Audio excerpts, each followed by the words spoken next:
Bro, the easiest way to sharpen your discernment is to deepen your walk with God. Aye.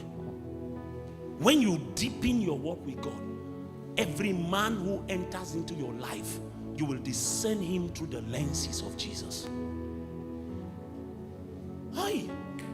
If you know what having the wrong kind of person in your life can do to your destiny, you will marry Jesus for life. He alone can save you.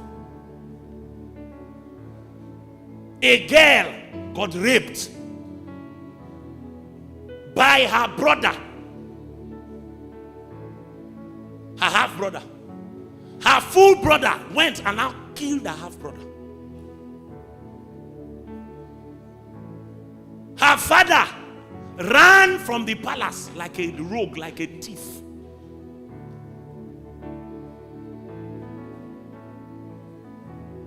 Her father's legacy damaged.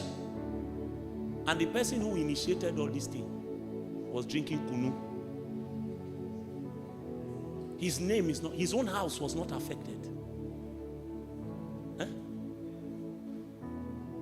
He probably married, had wife, had children, lived a good life.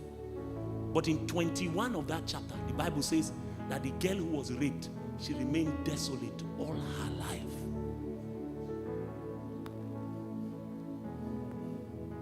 All her life. Because one man was in another man's life, and that man could not discern that this is a wicked man. I'm telling you a story from 2 Samuel 13. Jonadab, wicked man. One translation says that he was crafty. Crafty.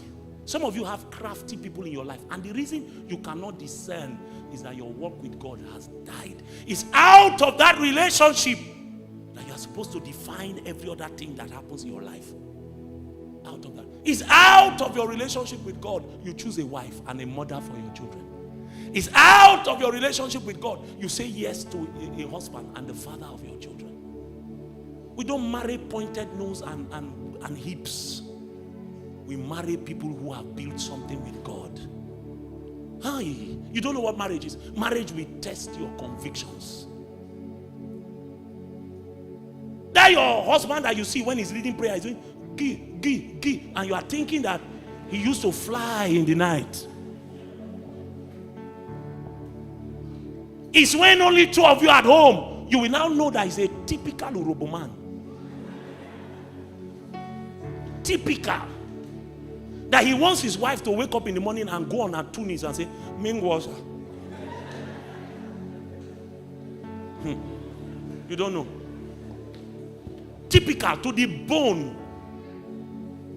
That if he comes back and he enters the house and the wife does say, welcome baby, he say, you go kill goat. A whole grown man is baby. So you as a wife will be sitting in the congregation and you will be seeing him doing gi. You say, hey, say these people don't know what they are the face for us.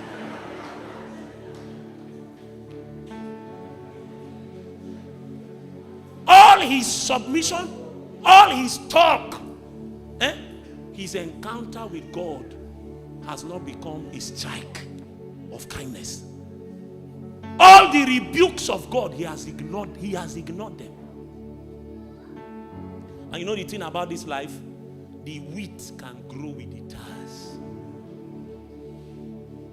It's in the day of the harvest we will know the ones that grew right.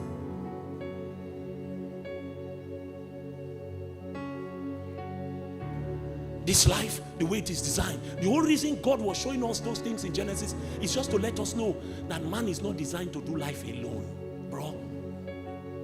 The first person you need, the first relationship you need to be able to do life is you need a proper relationship with God. With God first. Then as you progress in life, out of that relationship with God, God will begin to surround you with other relationships. And all of this is to provoke you into destiny. But you will not be able to discern those relationships if your relationship with God is not working.